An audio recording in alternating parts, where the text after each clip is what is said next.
Namo Amida Butsu, Namo Amida Butsu, Namo Amida Butsu, Namo Amida Butsu. Good morning, everyone. It's nice to see you.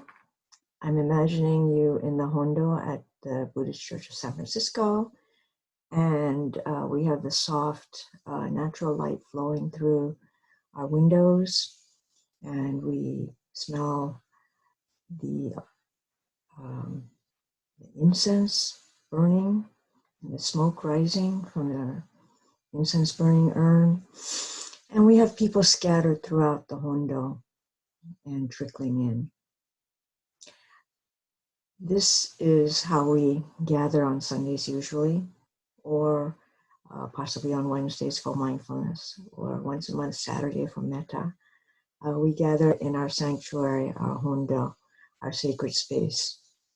And today, rather than physically gathering at our temple, taking refuge in our historic building, we are taking refuge, sheltering in place in our homes. And we reach out through the power of the internet to connect through our Dharma talks. Now, I'm not giving a Dharma talk, I'm giving a Dharma reflection. My name's Yumi Hatta, Julie Yumi Hatta, and I'm a member of the Buddhist Church of San Francisco. I'm a member of the Buddhist Women's Association, BWA, Fujinkai here, and I'm also on the board. Good morning. Ohayo gozaimasu. I'm so honored to have been invited to give this talk on the occasion of the Lady Kujo Memorial as well as the BWA Memorial. And when Diane Durst first asked me, I thought, this would be fun. You know, it's Women's Month. There's so much to talk about. It's such an inspiration. One of my sheroes is Lady Kujo and her book of poetry and her essays. Muyuge, the little blue book of poems, has always been a favorite. And now we have Leaves of My Heart, just published 2 years ago, of her essays. So we are blessed with the gifts of poetry and essays that she has left with us. And we are continually inspired by her life of achievement in so many areas, all powered, I believe, by her belief in the Nembutsu, or her allowing the Nembutsu to work daily and moment to moment to guide her in building or initiating Kyoto Women's College, Asoka Hospital, and funding a free medical clinic in Tokyo, to work through many of Japan's social disasters, natural disasters at the time. Well, there's the Russo-Japanese War and its aftermath, and the Tokyo earthquake, and an era of great inequality, both economically and for women and their status. So she did a lot in her era. She was our Eleanor Roosevelt, compressed into 40 short years. So there's so much to be in awe, and I wanted to talk about that, and I will. But also, as we know and are experiencing right now, we are in the throes of a global coronavirus pandemic. And at so many levels, we are all participants in trying to control and to hopefully eventually eradicate this new disease. And because of that, we are sheltering in place, and we're listening to our Dharma and our reflections online. So I wanted to kind of switch gears and think about, well, what are we missing here by not being physically at the temple? How do we live a life of Nembutsu? Lady Kujo wrote poetry that was published in books, became a bestseller, and as well as a column in the Yomiuri Shimbun newspaper, mainstream newspaper. And so her inspirations, her Nembutsu verse and expressions were shared with millions on a regular basis. I imagine that two of my obachangs, who are still in Japan, they were born in Japan maybe 20 years after Lady Kujo, and I imagine that they would be eagerly reading Lady Kujo's essays and poems in the Yomiuri Shimbun. And they were both involved with the Honganji. So I imagine that it was a beautiful reflection and tool for them to carry the Nembutsu throughout their lives, their daily lives. And I think that for our local BCSF temple, that we can see how our BWA members, together with a very active Sangha, has helped to cultivate a place of Nembutsu for our members and our friends and our community, and for society as a whole, I would think, because we are a historic building where a historic organization where the Honganji first set foot on the mainland. So we carry this legacy, and every time we come to the temple, climbing those stairs, taking a deep breath, when we get there, walking into the Hondo, taking our bow, doing our Oshoko, offering incense, finding a seat, deciding whether we want to be in the front or the back or the middle, or take a regular spot. All of that is something that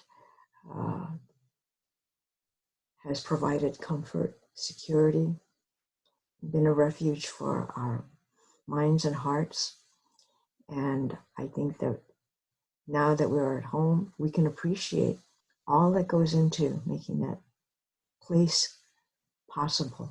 The flowers, the incense, the chanting, the stories, the Dharma talks, the coffee, the pastry,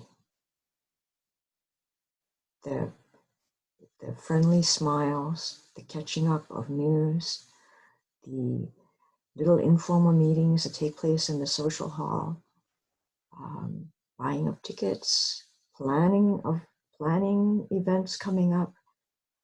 It seems like a whirlwind of activity. And I think that sometimes when we're there, we don't realize how important it is.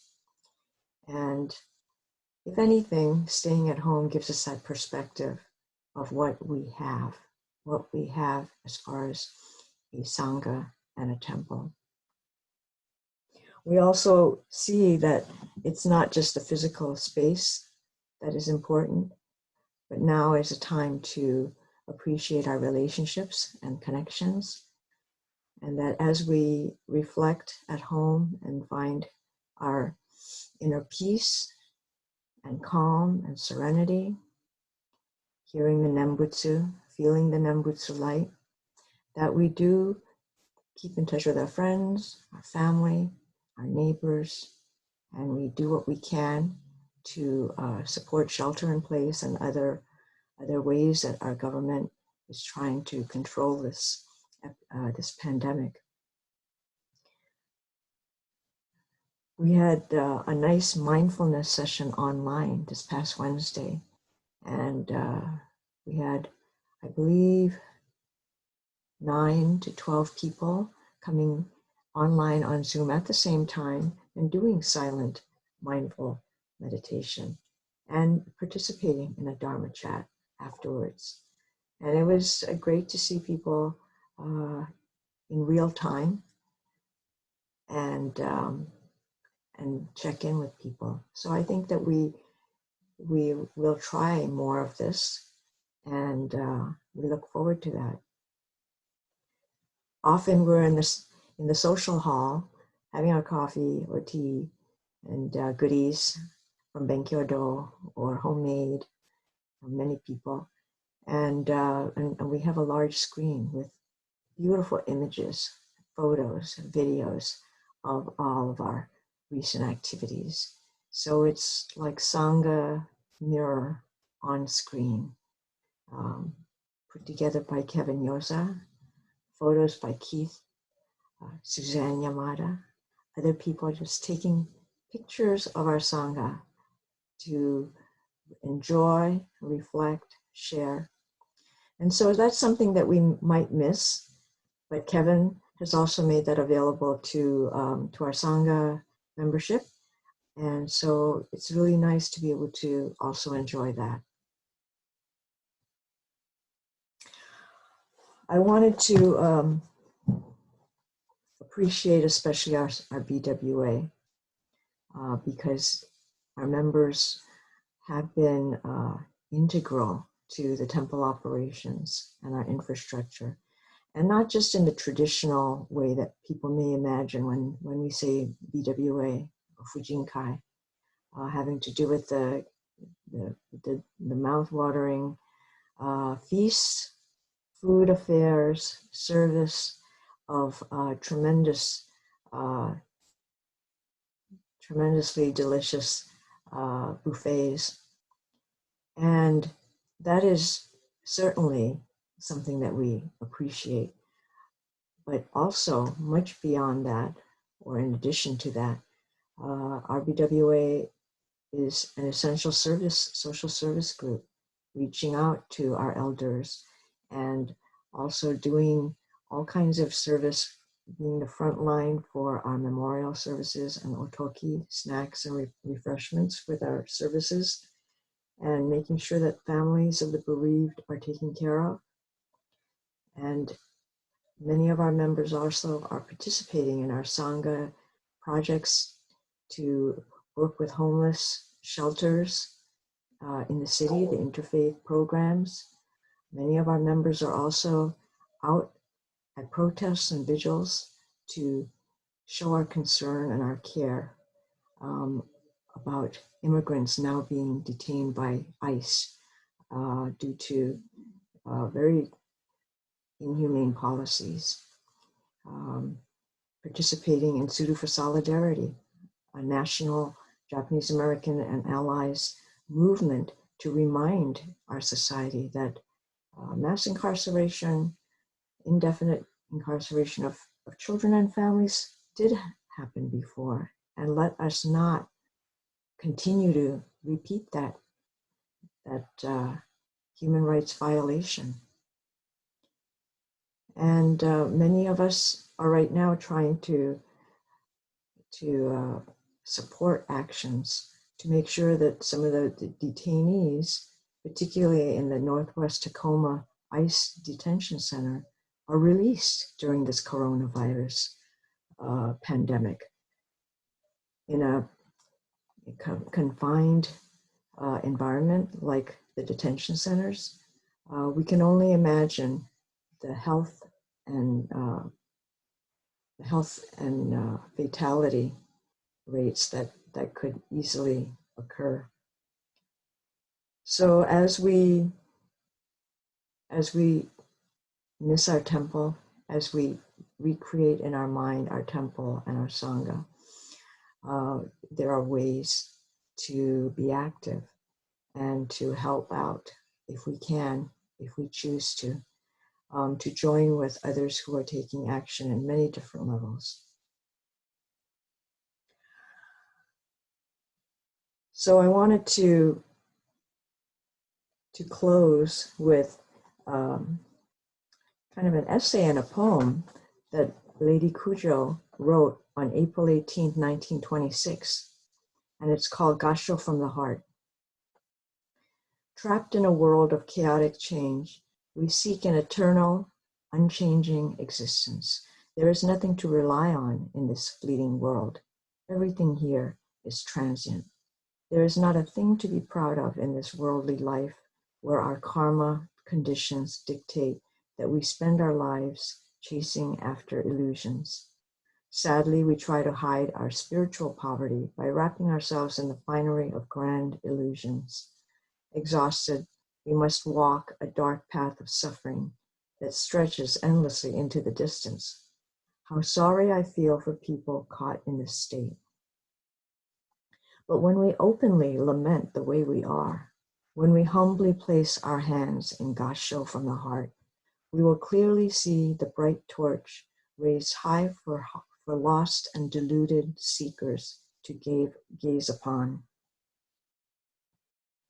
Though your august presence is unseen, though your noble voice is unheard, there is a dimension that I alone know, where your vow is ever working, where your light is ever shining.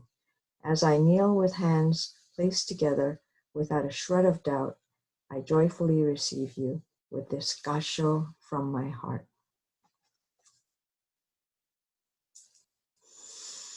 Namo Amida Butsu, Namo Amida Butsu, Namo Amida Butsu.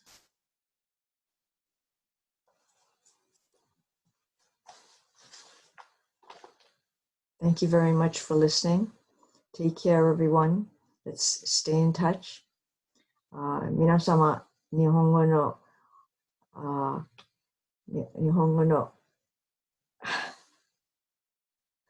説明はできませんですから、ごめんなさい。でも、コロナウイルスで本当に気をつけて、体をお大事にしてください。手伝いの必要があれば、ぜひ仏教会のオフィスに電話してください。友達に電話してください。お願いします。ナモアミダブツ、ナモアミダブツ。